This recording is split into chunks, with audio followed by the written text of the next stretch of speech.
Salut Internet, bienvenue dans mon Nautilus personnel. Prenez vite place et installez-vous confortablement car aujourd'hui, on embarque pour un voyage aux quatre coins du monde afin de découvrir 77 légendes et mystères liés aux mers et aux océans. Aujourd'hui, on écume les mers à la recherche de tout ce qui a pu exciter l'imagination humaine. Mais juste avant de commencer, je remercie World of Warships d'être le partenaire de cette vidéo. Je vous en reparle un petit peu plus tard. C'est parti! Au sud du Québec, une partie des provinces du Nouveau-Brunswick et de la Nouvelle-Écosse sont bordées par le détroit de Northumberland. Et c'est ici que vous pourrez peut-être apercevoir voguer un bateau fantôme en feu. C'est une histoire plutôt connue là-bas. Pour vous dire, un timbre lui rend même hommage. Trollual est une baleine diabolique, responsable de naufrages. Avec sa tête de sanglier mal réveillé, ce troll marin est super dangereux et traîne dans la mer de Norvège. Alors à tous ceux qui passent par là-bas, faites attention à ces geysers de l'enfer. Il y a une mer en plein milieu de l'océan Atlantique. Je sais, c'est hyper bizarre et pourtant elle existe. Il s'agit de la mer des Sargasses, connue pour être un endroit anormalement calme où parfois le vent ne se lève pas pendant des semaines. Elle est surnommée ainsi à cause des algues qui y stagnent, c'est des sargasses. Au cours de l'histoire, plusieurs navires ont été victimes de cet endroit, coincés sur place. Ça a été notamment le cas de Christophe Colomb, qui aurait réussi à en sortir après 3 semaines de navigation quasiment à l'arrêt. Oubliez Caron qui fait traverser le fleuve des enfers dans sa petite barquette de bolos là, parce qu'en Bretagne, on a le Bagnose, littéralement le bateau de nuit, dirigé par un mort, habité par des âmes très dangereuses. Il vogue dans le golfe du Morbihan. Et puisqu'on parle de bateaux funestes, dans la mythologie nordique, le Naglfar est un bateau qui doit mener les géants au combat lors du Ragnarok. Son atout charme, c'est son apparence, puisqu'il serait fait à partir des ongles des morts. Sinon, il y a le bois aussi qui existe, hein. C'est sympa comme matériau. Alors, j'ai lu à plusieurs reprises que les Vikings coupaient les ongles de leurs défunts afin de retarder le Ragnarok, mais il y a vraisemblablement débat autour de cette tradition, donc s'il y a des spécialistes vikings qui passent par là, n'hésitez pas à nous dire en commentaire. C'est connu, les marins ont plein de superstitions. Dans mon top des plus improbables, il y a celle-ci: allumer une cigarette avec une bougie tuerait un marin dans le monde. Entre autres hypothèses, il y en a une qui me plaît bien. Ça viendrait de la société des hospitaliers sauveteurs bretons qui récoltaient de l'argent en vendant des allumettes à partir du 19e siècle. De fait, quand tu allumes ta clope avec la bougie, tu n'utilises pas une allumette, donc tu leur en achètes pas, donc tu réduis les revenus de la société qui vient en aide aux marins et tu les laisses mourir. Assassin que tu es. Je me promenais dans la campagne d'Irlande du Nord, comme ça, de manière totalement fortuite sur Google Maps, quand tout à coup, en cliquant sur ce Street View, je suis tombé sur cette statue. Et hasard de dingue, elle représente Manannan MacLure, le dieu des mers et des tempêtes. Et ça tombe bien pour une vidéo consacrée aux légendes maritimes. L'affaire que je m'apprête à vous conter dépasse toutes les règles de l'entendement. Le 4 décembre 1872, le navire Marie-Céleste, qui devait relier New York à Gênes, est retrouvé en bon état, voguant au large du Portugal et des Açores, sans personne à son bord. Mais alors, que s'est-il passé? Où est l'équipage? Une trompe d'eau? Une mutinerie? Personne ne sait. C'est un mystère total. Cette sculpture représente Pythéas, un explorateur grec qui a vécu il y a plus de 2300 ans. C'est à cause de lui que depuis, les scientifiques se prennent la tête pour savoir où se trouve l'île de Thulé, un territoire que l'explorateur pensait avoir identifié. Aujourd'hui, certains habitants de l'île norvégienne Smolla affirment résider sur Thulé, histoire de booster un peu le tourisme, hein, vous voyez ce que je veux dire. Moi, ce que je retiens, c'est que le Trollual dont on parlait tout à l'heure, il s'invite même dans le fait des autres, les geysers toujours à fond. La Cordelière a été un fleuron de la flotte bretonne au XVIe siècle. Équipé de 200 canons prêts à faire feu, de plus d'une dizaine de bombardes prêtes à tirer des pierres très lourdes et de plus de 1000 hommes comme équipage. Cette fierté absolue a malheureusement coulé lors d'une terrible bataille contre les Anglais et depuis, sa localisation exacte reste inconnue. Et puisqu'on parle de navires de guerre construits sur notre sol, ça me permet de vous présenter notre partenaire sur cette vidéo, World of Warships, un jeu de simulation de bataille navale en ligne, free-to-play et multijoueur, dans lequel vous partez à l'assaut des flottes de vos ennemis. Pour les passionnés d'histoire de guerre, vous pouvez retrouver pas moins de 650 navires historiques provenant de 13 pays différents. Ils ont tous été conçus à partir de plans réels, de documents historiques. Autant autant vous dire que les graphismes sont hyper fidèles. Chaque mois, du contenu inédit est disponible, et en ce moment, la grande nouveauté du jeu nous concerne un petit peu, puisqu'ils viennent de sortir une gamme de destroyers français. Il y en a 6, de rang 5 à 10, à découvrir tout de suite: le Hardy, l'Orage, le Cassard, l'Adroit, le Duchafaud et l'Aventurier. La puissance de leurs torpilles, leur vitesse, leur portée, les dégâts de base qu'ils infligent et leur mécanique spéciale vont normalement vous permettre d'anéantir les bateaux ennemis. Non mais regardez le Cassard là, hop, sans pression, en plein dessus. Et là tu lances tes missiles longue portée et bam, touché. Même quand tu penses que t'es à l'abri, loin de la bataille, pas du tout. Elle arrive droit sur toi sans prévenir. Bon, parmi ces nouveautés, j'avoue, j'ai une petite préférence pour l'Adroit, et c'est vraiment le moment d'en profiter, car en vous inscrivant via le lien en description, vous recevrez un énorme pack de démarrage exclusif. Il contient 7 jours de compte premium, 300 doublons, 2 millions de crédits, des camouflages révolutionnaires, et surtout, le destroyer français de rang 5. L'Adroit, de quoi vous mettre très bien pour commencer. Et évidemment, on n'oublie pas les anciens joueurs. Si ça fait un moment que vous n'avez pas joué et que vous hésitez à reprendre, vous pourrez obtenir un nouveau destroyer français grâce à une mission spéciale en utilisant un code bonus. En tout cas, merci vivement à World of Warships pour la confiance et pour tout le contenu exclusif qu'ils vous mettent à disposition. La Corse est animée par une légende selon laquelle un trésor aurait été immergé dans les années 40 au large de Bastia. Le trésor de Rommel, le même Rommel que pendant la Seconde Guerre mondiale, ouais, regorgerait de monnaie, d'or et d'argent et d'artefacts de valeur. Bon, mythe ou réalité, on sait pas trop, mais ça n'empêche pas les chasseurs de trésors de partir à sa recherche. Lumibozu est un yokai japonais qui surgit des océans, se dresse devant votre bateau et vous demande un tonneau qu'il remplit d'eau afin de vous noyer. C'est pas hyper sympa. Et du coup, mon conseil si vous le croisez, proposez-lui un tonneau sans fond. Il est un peu couillon le man, ça vous laissera le temps de vous échapper. J'aime bien me promener sur les cartes des îles parce qu'il y a toujours des noms un peu marrants. Par exemple, en Guadeloupe, on a l'anse de la savane brûlée, ou encore ma préférée, la commune de Vieux Habitants, qui compte 1200 jeunes de moins de 14 ans. Ça porte mal son nom. Mais il y a aussi le trou de Madame Coco, une grotte creusée par l'océan dont le nom vient d'une légende. Selon une version de cette légende, c'est l'histoire de Madame Coco, une femme qui a fait un pacte avec le diable pour devenir plus riche que sa rivale, sauf qu'elle n'a pas respecté sa parole, et le diable l'a emportée à l'endroit qui est devenu le trou de Madame Coco. L'avion d'Amelia Earhart, enfin retrouvé dans le Pacifique. C'est un mystère qui planait depuis plus de 80 ans et qui est sur le point d'être enfin résolu.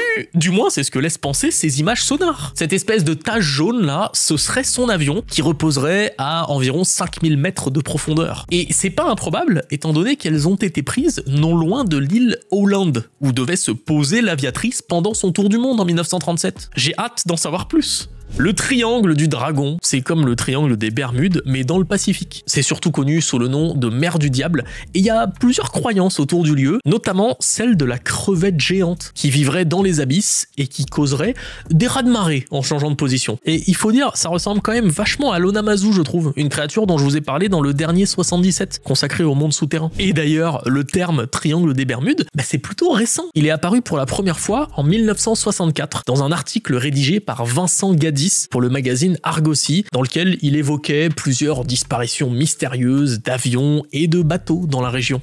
Le doigt glacé de la mort est un nom assez terrifiant pour désigner un phénomène qui l'est tout autant. Ça désigne une sorte de stalactite qui se forme dans les eaux glacées et qui, au contact du sol, gèle tout ce qui se trouve sur son passage. Ça fait un peu de peine pour les petites étoiles de mer. Imaginez un bateau disparu depuis des décennies qui réapparaît parfois au large. Ça ressemble à un mythe.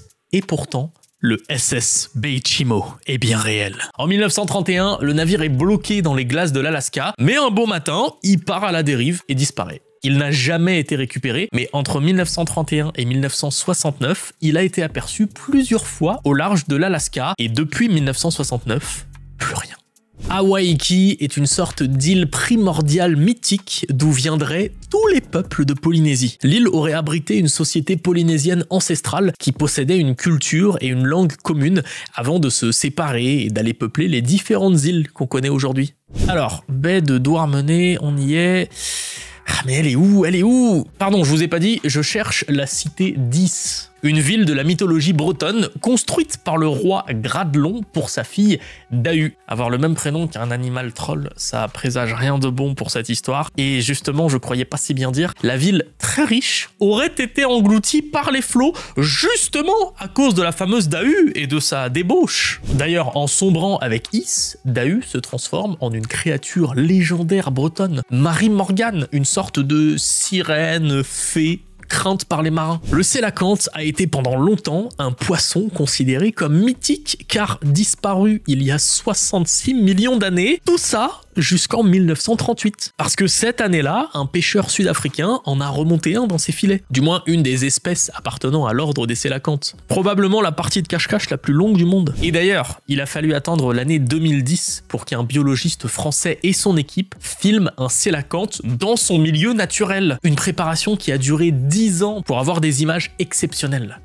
Le bakunawa est un serpent légendaire issu de la mythologie philippine. Il vit dans l'océan et c'est lui qui serait responsable des tremblements de terre, de la pluie, du vent et surtout des éclipses. Parce que ça peut lui arriver de manger la lune, ce filou. Fiddler's Green est le paradis des marins. Une sorte de Champs-Élysées des vieux loups de mer. Ceux qui ont passé la plupart de leur vie en mer ont droit à un repos paradisiaque après la mort. On y trouve donc beaucoup de pubs, de la musique, du rhum, du tabac, des femmes. Et de la bière, nom de Dieu.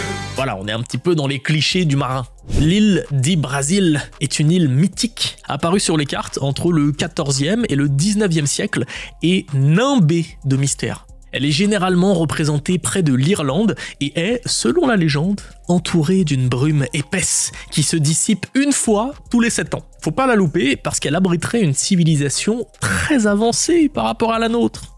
Sedna était une jeune fille inuite mariée à une créature mi-homme, mi-oiseau. Un jour, alors que son père lui rendait visite, il la trouva terrifiée par le comportement de son époux et l'aida à s'enfuir. C'est normal, c'est son papa. Son mari, en voyant ça, entra dans une fureur si grande qu'il déchaîna les eaux de l'océan. « Je suis dans une colère noire !» Il avait un petit peu de pouvoir, le monsieur oiseau, là. Pour espérer survivre, le père de Sedna, sur un bateau, jeta sa fille par-dessus bord. Et alors qu'elle s'accrochait au bateau, il lui coupa les doigts. Gentil, le papa. Non, parce qu'à partir du moment où ta propre vie en dépend, il faut pas abuser. Sedna coula au fond de l'océan et en devint la déesse. Pendant des siècles, on a cru que les vagues scélérates étaient un mythe.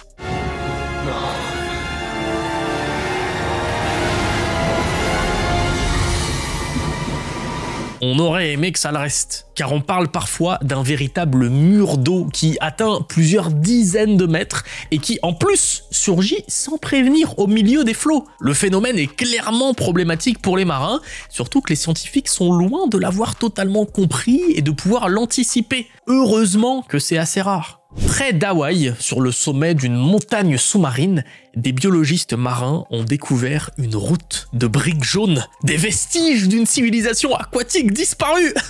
Eh ben non, pas du tout. Vraiment, pour l'instant, l'hypothèse la plus admise est qu'il s'agit de roches successivement chauffées et refroidies. Un résultat obtenu grâce aux éruptions volcaniques. Dommage quand même. Vers 1310, un roi du très puissant empire du Mali, probablement Aboubakri II, aurait monté une expédition absolument mythique. La traversée de l'océan Atlantique. Déjà là, il y a débat parce qu'il y a très peu de sources, mais en plus, il y a débat dans le débat. A-t-il disparu en mer avec sa flotte, constituée tout de même de plusieurs milliers de bateaux? Auquel cas, mais où sont-ils tous passés? Ou mieux encore, serait-il parvenu en Amérique 200 ans avant Christophe Colomb? Auquel cas, mais où sont les traces? Non, je suis désolé, j'ai trop de questions moi avec cette légende. Sur l'île de Ré, il existe un dicton: quand Antioche réapparaîtra, Ré disparaîtra. Antioche, c'est pas seulement une ville historique en Turquie, c'est aussi une cité qui se trouvait au large des îles de Ré et d'Oléron et qui a été engloutie après un tremblement de terre et qui donnerait son nom au pertuis d'Antioche. Le Kalupalik, effrayante créature marine du folklore inuit, rôde près des rivages à la recherche d'enfants à kidnapper. Pour les manger, pour les élever, personne ne sait. Mais je peux vous dire que les enfants sur place évitent clairement de s'approcher seuls des berges. Et tant qu'on y est, si vous tombez en plus sur l'Aklout, clairement vous avez pas de chance. L'Aklout, c'est une créature gigantesque, mi-loup, mi-orc, qui peut aussi bien vous pourchasser sur terre qu'en mer. Enfin, vous avez aucune chance de survivre à ce truc. En tout cas, si vous manquiez d'histoires à raconter à vos enfants avant de dormir, n'hésitez pas, la mythologie inuite est parfaite pour ça. La tradition de briser une bouteille de champagne contre un navire, c'est sympa, c'est un peu rigolo, c'est festif, et il y a plein d'hypothèses sur l'origine de ce geste. Selon une des théories, ça pourrait provenir des Vikings qui répandaient du sang humain sur leur bateau pour s'assurer de la protection des dieux. C'est un peu plus glauque que le champagne. Le détroit de Messine, celui qui sépare les doigts de pied de l'Italie de la Sicile, est habité par deux monstres mythologiques, Scylla et Charybde, qui sont plus sympas l'un que l'autre. L'un a un cri terrible et l'autre avale tellement d'eau qu'il gobe aussi bateaux et marins. Ça a donné l'expression en français « tomber de Charybde dans Scylla », qui veut dire en gros passer d'une situation difficile à une autre encore plus dure. Et justement, en plus des monstres, dans ce détroit, il y a des châteaux volants, enfin du moins d'après les croisés, victimes d'illusions d'optique à l'époque. Un phénomène qu'ils ont nommé Fata Morgana, d'après la fée Morgane. C'est un phénomène facilement explicable de nos jours, mais qui reste toujours impressionnant. Regardez comment ces bateaux semblent voler au-dessus de l'eau. En 2004, une équipe de scientifiques pose une balise sur un grand requin blanc afin d'en apprendre plus sur les migrations de l'animal. 4 mois plus tard, la balise est retrouvée échouée sur une plage. Déjà, c'est bizarre. Mais bonne nouvelle, les données sont analysables et l'équipe va faire une découverte troublante. Le requin s'est retrouvé en quelques secondes à peine à plus de 600 mètres de profondeur et d'un coup, la température de son corps a augmenté de quasiment 20 degrés, qui peut paraître paradoxal, puisque plus tu descends sous l'eau, plus il fait froid normalement. À moins d'avoir fini dans un endroit où il fait plus chaud, comme le ventre d'une créature par exemple. Des hypothèses ont circulé sur ce que pourrait être ce super prédateur, et certains ont même avancé l'idée qu'il pourrait s'agir du mégalodon. C'est terrifiant.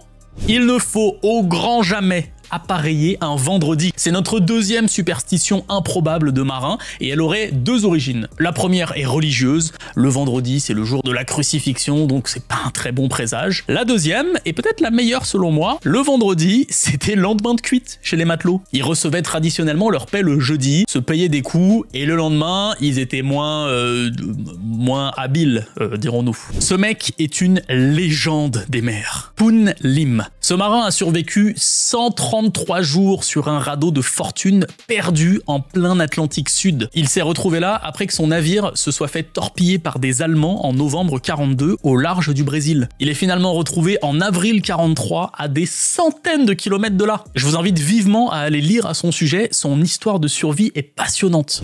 Les feux de Saint-Elme, c'est ces sortes d'éclairs, lumières, bleues, violets, hyper impressionnants qui apparaissent en haut des mâts, mais également sur des avions. Étrangement, les marins les voient comme un bon présage, va comprendre. Enfin, si, ça a une logique. Pour eux, c'est la manifestation du saint patron protecteur des marins, Erasme de Formia, aka Saint-Elme. Et puis, c'est plus visuel que dangereux de toute façon. L'expression anglaise Davy Jones Locker, littéralement le casier de Davy Jones, est une métaphore qui désigne le fond de l'océan, les abysses. C'est une manière un peu poétique de parler de l'endroit où atterrissent les restes des navires qui ont sombré, ainsi que leurs occupants.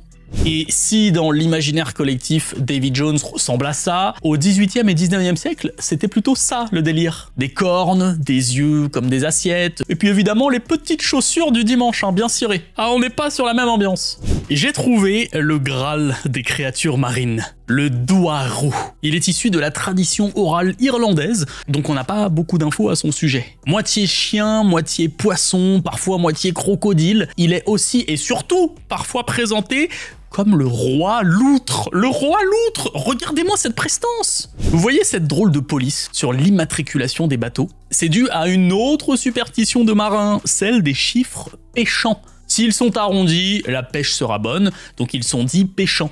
Mais s'ils sont raides, comme le 1, comme le 7, alors là, c'est pas bon du tout. Ça porte la poisse. Du coup, pour contrer ça, qu'est-ce qu'on fait? Hop là, on rajoute un petit hameçon bien arrondi en bas. Ni vu ni connu.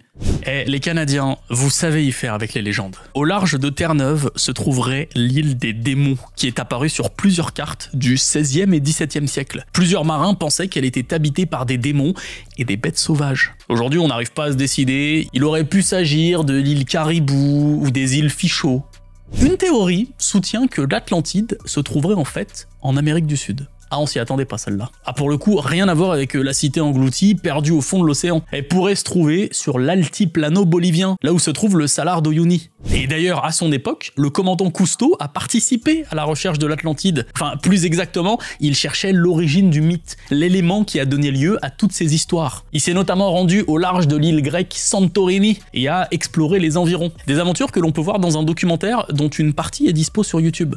La Calypso, c'est connu, c'était son bateau mythique au commandant Cousteau, mais est-ce que vous connaissez son histoire et pourquoi elle a été nommée Calypso, d'après la nymphe? Déjà, faut savoir que c'était un navire militaire pendant la Seconde Guerre mondiale. Et vous savez où on trouve des navires de 39-45 ? Dans World of Warships ! Petit rappel pour le lien en description. Après 1945, le navire sert de ferry entre l'île de Malte et celle de Gozo, qui est souvent considérée comme étant Ojiji, l'île où Ulysse trouve Calypso dans l'Odyssée. Un nom mythologique tout trouvé pour un bateau qui est ensuite devenu mythique. Lui, c'est Varuna, le dieu hindou de l'océan. Et il est en train de chevaucher un Makara, une créature aquatique mythique. Elle est généralement représentée avec une trompe d'éléphant, des dents de crocodile ou une queue de poisson. Et il est aussi la monture de Ganga, la déesse du Gange. Pendant l'Antiquité, on mettait une pièce sous le mât d'un bateau pour porter chance et payer Charon, le passeur d'âme dans la mythologie, si des matelots perdaient la vie à bord. Aujourd'hui, cette tradition se perpétue encore sur certains chantiers navals, comme celui de Saint-Nazaire. Le célèbre rayon vert, beaucoup en parlent, mais rares sont ceux qui l'ont vu, si bien que pendant longtemps, on pensait qu'il s'agissait d'une légende. C'est un phénomène plutôt rare et imprévisible, parce qu'il faut réunir plusieurs conditions. Croyez-moi, j'ai regardé toutes les vidéos possibles qui disent l'avoir filmé, et ne vous attendez pas à un beau faisceau lumineux, faut juste regarder un petit peu au-dessus du soleil, c'est très subtil. Et sinon, Rayon Vert, très bon roman de Jules Verne, un peu trop méconnu à mon goût. Pavlo Petri, en Grèce, c'est le problème inverse de l'Atlantide. On a une cité engloutie qui date de l'âge de bronze, c'est d'ailleurs la plus vieille connue à ce jour, mais on a aucune source qui la mentionne. On sait pas d'où elle vient. Avant sa découverte au XXe siècle, elle avait été complètement oubliée de l'humanité. Sur les côtes ouest du Japon, plus particulièrement au large de la ville de Matsura, l'Isonade rôde. Il s'agit d'un monstre marin vraiment énorme dont on aperçoit généralement que la queue et la nageoire dorsale. Et son passe-temps est simple, il adore faire chavirer les navires. Et à plus de 800 km de là, dans la province de Wakasa, on raconte qu'une femme a vécu 800 ans après avoir consommé de la viande de Ningyo, une sorte de grosse sirène mythique. Les légendes japonaises, j'adore. Au fond de la mer Rouge, on trouve des piscines de la mort. Alors, range tout de suite ton slip de bain, Michel. Il s'agit de bassins de saumure, c'est-à-dire hyper salés, privés d'oxygène. Tu veux pas mettre un orteil dedans. C'est un environnement extrême qui tue immédiatement n'importe quelle créature qui s'y aventure. Je digresse un peu parce que c'est pas un mythe à proprement parler, mais ça reste un phénomène très mystérieux.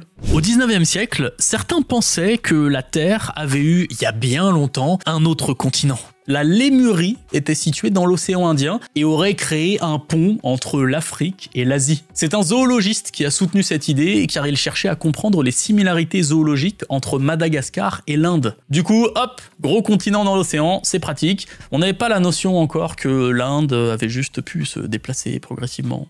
Et c'est loin d'être le seul ancien continent hypothétique disparu. Par exemple, le Kumari Kandam, un fin continent dans la continuité du Sri Lanka, qui aurait été englouti, qui aurait abrité une ancienne civilisation. Pareil pour le continent Mu, au milieu du Pacifique. Disparu, anciennement habité par une civilisation très avancée, qui aurait apporté plein de technologies à l'humanité. À chaque fois dans ces histoires, les civilisations sont hyper avancées. Genre, on est des guignols, mais c'est eux qui ont disparu quand même. Lorsque des marins passent pour la première fois la ligne de l'équateur, ils doivent payer un tribut au dieu de la mer, Neptune. C'est le mec à poil là qui est tiré par des chevaux sirènes. Pour obtenir son autorisation divine de passer l'équateur, rien de plus simple, se faire bisuter par le reste de l'équipage. À la fin, les initiés reçoivent un certificat de baptême de la ligne qu'ils doivent ressortir à leur prochain passage. Dans le port de Marsashlock, à Malte, on trouve des lusis, des bateaux traditionnels sur lesquels sont peints des yeux. On dit que ce sont les yeux d'Horus ou ceux d'Osiris, et qu'ils sont là pour protéger les bateaux. Je les avais filmés il y a quelques années dans une autre vidéo. Regardez bien cette image satellite. Il y a rien qui vous interpelle. Genre cette petite tache bleue au large de la Somalie qui fait en réalité plus de 250 km de long. C'est ce qu'on appelle une mer lactée. Un phénomène assez rare et terrifiant pour les marins des siècles précédents. Il donne l'impression que la mer est lumineuse sur des centaines de kilomètres à la ronde. De nos jours, on sait toujours pas vraiment expliquer ce mystère, mais les recherches penchent pas mal vers l'hypothèse d'organismes bioluminescents. On connaît les crop circles qui ressemblent à ça, mais on connaît moins ceux qui ressemblent à ça et qui se trouvent sous l'eau. Ce mystère qui hante les scientifiques depuis des millénaires et qui n'a cessé de défier les lois de la Non, en fait, on sait très bien qui fait ça. Et pourquoi? C'est ce boug là, le petit poisson globe, qui travaille dur. Non, pour le coup, il travaille dur pour séduire les femelles. Le 6 août 1848, l'équipage du HMS Daedalus traverse tranquillement l'océan Atlantique Sud quand tout à coup, un serpent d'une vingtaine de mètres les frôle. La légende du serpent de mer du Dédale est née. En 2015, un biologiste a proposé une explication à cette énigme zoologique. Il s'agirait en fait d'un rorqual boréal, une espèce de baleine. Quand on parle d'exploration maritime, on pense à plein de noms, Cook, Colomb, Gama, Magellan, La Pérouse. Mais on en oublie plein d'autres dont on parle pas assez. Par exemple, Xiu Fu, un alchimiste et sorcier chinois du 3e siècle qui a mené 2 grandes expéditions pour partir à la recherche de l'élixir de vie éternelle qui était censé se trouver sur les îles mythiques de Punlei qui serait, on sait pas vraiment où, à l'est de la mer de Bohai.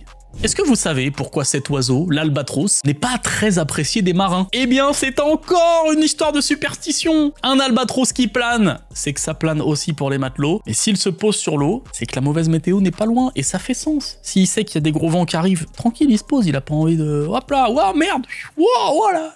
Le lusca, c'est cette monstruosité. Une créature mi-requin, mi-pieuvre, qui est franchement la plus effrayante de ce 77. Et en plus, on sait plus ou moins où elle se trouve. Les légendes la localisent près d'Andros, une île des Bahamas. Voilà, comme ça vous savez où ne pas partir en vacances. En 2011, durant une chasse au trésor, une équipe de plongeurs observe une image mystérieuse grâce à leur sonar. On l'a surnommée l'anomalie de la mer Baltique, à cause de sa drôle de forme. Certains ont même commencé à dire qu'il s'agissait d'un ovni, voire carrément d'un portail vers un autre monde. Les gars, calmez-vous, c'est juste très probablement une formation naturelle. Cette superbe carte, précise, minutieuse, représente l'île d'Antilla. Il s'agit d'une île fantôme que l'on trouve au large du Portugal. Elle est aussi connue sous le nom l'île des 7 cités. Ça vient d'une vieille légende selon laquelle 7 évêques ont fondé 7 villes sur l'île. Je valide très fort ce fait. 1968 a été une année noire pour les sous-marins. L'USS Scorpion américain, le K-129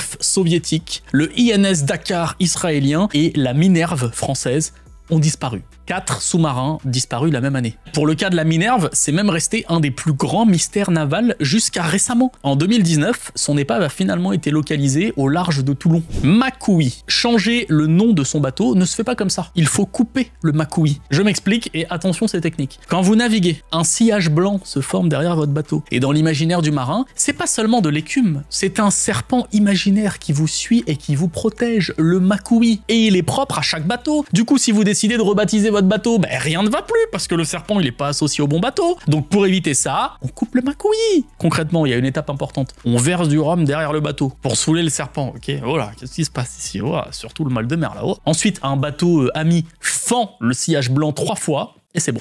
Des tourbillons géants qui asphyxient les océans? Eh bien oui. Apparemment, ça existe. Avant, ça concernait surtout des endroits où l'eau était peu profonde, mais le phénomène est en train de s'intensifier. Maintenant, on le trouve carrément en plein océan Atlantique. Concrètement, ces vortex gigantesques créent des zones mortes complètement privées d'oxygène et qui s'étendent parfois sur plusieurs centaines de kilomètres carrés.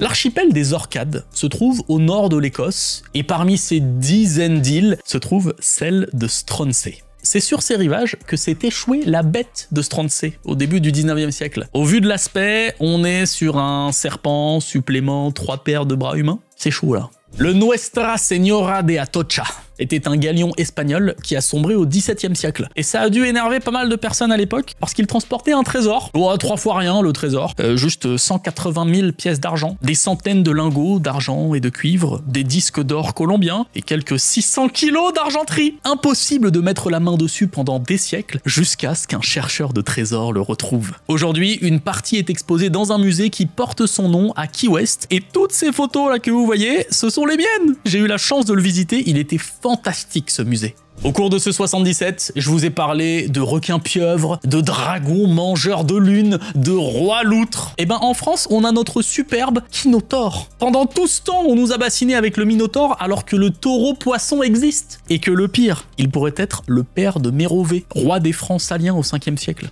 Le HMS Eurydice était un bateau de la Royal Navy qui a sombré en 1878 au large de l'île de Wight. Depuis, on raconte qu'il est devenu un bateau fantôme qui hante les eaux au large du cap de Dannhausen. Le prince Édouard lui-même dit l'avoir aperçu alors qu'il tournait une émission télé. Pourquoi les méduses n'ont pas d'os? C'est une question importante ça. Eh bien c'est une légende japonaise qui nous l'explique. Le roi dragon avait besoin de sacrifier un singe pour sauver sa femme. Posez pas de questions, d'accord? C'est le début de l'histoire. Il ordonne donc à une méduse, qui possède à ce moment une carapace et des pieds, d'aller chercher un singe sur Terre. Bon, la méduse trouve un singe, le baratine, et le singe, curieux, la suit. Mais quand il comprend qu'il s'est fait avoir, il trompe la méduse, qui le ramène sur Terre, et il s'enfuit. Le roi dragon, évidemment, est furieux, et pour punir la méduse, hop là, je te dépouille de tous tes os. Je vous ai dit, je crois que j'aimais bien les légendes japonaises. Theodosia Burr Alston était la fille de l'ancien vice-président, le fameux Aaron Burr. Je connais pas. En décembre 1812, elle monte à bord du Patriot, et c'est la dernière fois qu'on la reverra vivante. Beaucoup de rumeurs ont circulé sur ce qui lui était arrivé, capturée, prisonnière de pirates, victime d'une tempête. Pour l'instant, le mystère demeure. Et on finit par ça, le premier alien jamais découvert sur Terre. Non mais c'est carrément une fraude à ce niveau-là, les gars, faites un effort. En fait, on appelle ça un Jenny Aniver, et il s'agit généralement d'une raie que les marins séchaient et manipulaient afin d'en faire une créature terrifiante. Et c'est ici que notre voyage prend fin. Je vous remercie évidemment d'avoir regardé cette vidéo jusqu'au bout. Je remercie aussi une nouvelle fois World of Warships de m'avoir fait confiance pour cette vidéo. N'oubliez pas le lien en description pour profiter d'un pack exclusif. Sinon, nous on se retrouve très bientôt avec un format que beaucoup de gens attendent depuis des années. Il est long à faire. À chaque fois, je vous le dis que je vais vous le faire. Mais là, soyez au rendez-vous, ça va être très cool. Salut Internet.